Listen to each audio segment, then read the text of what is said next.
What is up, everybody? Welcome to my YouTube channel. My name is Matt, and I'm going to do something a little bit different from any kind of video that I've ever done.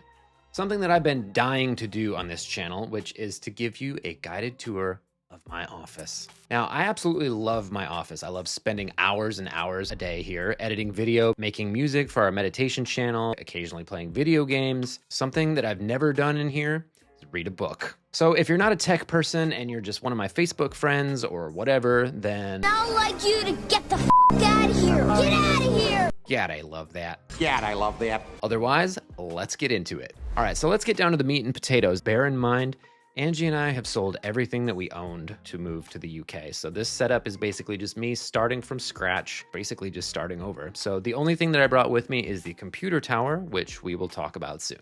So this is my desk. This is an Gear L-shaped sit-stand desk, which I had to convince my wife was an excellent idea for our office / for our life.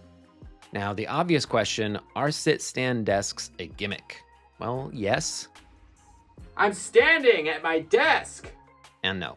I do love being able to have the option to stand and work when I want to, but to be honest, I haven't really used the standing feature as much as I probably should. The desk can be a bit wobbly, but in general, it's pretty good. I love the L-shaped design because it allows me to have my keyboard sitting right beside me permanently, which is great because I hate having to get up and grab things, plug them in, and all that nonsense when inspiration strikes. Moving on to the PC, this is an MSI build with a 12th gen Intel Core i7 processor, 64 gigabytes of RAM, and an NVIDIA GeForce 3070 graphics card. This computer is perfect for my use case, which is basically just editing videos, making music, creating meditations for our Insight Timer channels. Welcome to this guided sleep meditation. And watching movies. So for monitors, my main display is the Dell UltraSharp U3415W ultra-wide display. This one I bought refurbished for about $600 and boasts a slightly curved 34-inch ultra-wide display, a 21:9 aspect ratio, and a respectable 99% RGB color accuracy. I don't know if I could ever go back to editing on a laptop after having this lovely thing in my life. My second display is just some HP thingy that I got at a pawn shop. Who cares? We don't talk about it. They are both mounted on monitor arms, which I highly recommend to anyone who wants to keep their desk space clutter-free. My main monitor is held up by the InVision monitor arm, which retails for $69 at the time of this recording. This thing allows me to swing my monitor out, revealing the tripod upon which I am recording this very video. For speakers, I've got the Roxel Onyx Active Bookshelf speakers. These retail for about $130 and they sound absolutely phenomenal for the money. They've got connectivity options out the wazoo. What am I, like 90 years old? Anyways, you can connect via Bluetooth, RCA, HDMI ARC, coaxial, and RCA. My only real gripe about these speakers is that they don't have an automatic standby mode for when you're not using them, and the little indicator light on the front is obnoxiously bright. So I'll just keep a wee bit of black electrical tape over that, but I thought that the oak finish would be really nice with my aesthetic. It's not real oak though, it's fake oak. Faux oak. Folk. It's like a vinyl shell that looks like wood. My entire life is a lie. Anyway, moving on, this is my audio interface, the M-Audio Air 1924. I'm not gonna lie, this thing has been a thorn in my side since I bought it. It's kind of a shame really because it has crystal clear preamps. I love the way it powers my speakers. The problem with the M-Audio Air lies not with the sound or the design. The problem is with the drivers, which M-Audio hasn't updated since 2021. They cause all sorts of issues with my computer's sound settings, including randomly switching the bit depth to 32 bits, even though the interface doesn't even support 32 bits, so what the fuck? But it powers my microphone, so whatever. So speaking of the microphone, this is the Shure SM7B. Just kidding, it's not. I couldn't afford an SM7B on my budget, so this is the Shure MV7 Plus. This mic retails for about $300 and is an absolute powerhouse of a dynamic microphone because it can be used both ways. You can use it as a USB mic, which is how I'm using it right now, plugged directly into my phone, or you can use it on XLR mode with an audio interface and have total control over your sound. So the best feature that this microphone boasts, in my opinion, is the software that comes with it.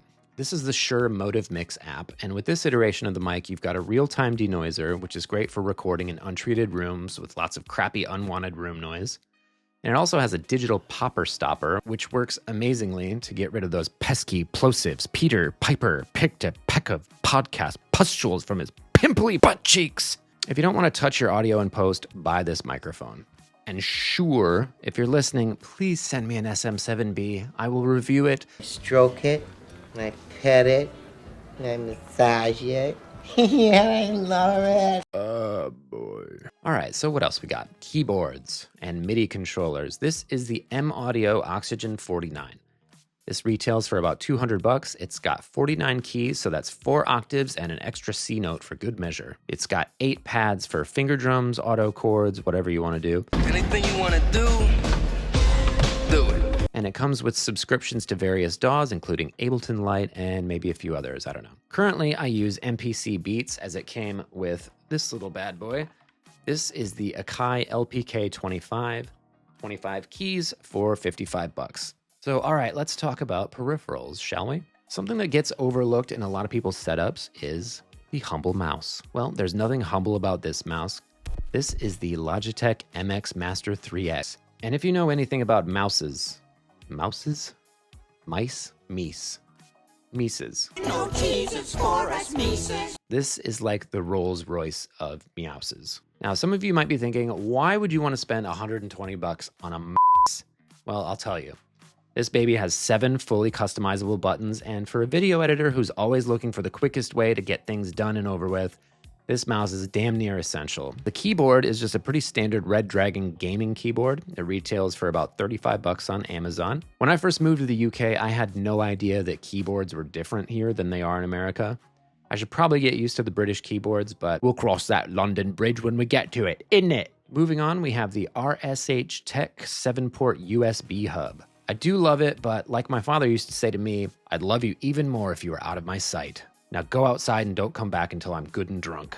Seriously though, I do want one that eventually screws onto the underside of my desk. I love you, Dad, and I forgive you. For my light bar, I've got the Qantas curved monitor light bar that retails for about $70 on Amazon. It's great, it lights up my work area, it's got an RGB backlight, it's just good family fun from Qantas.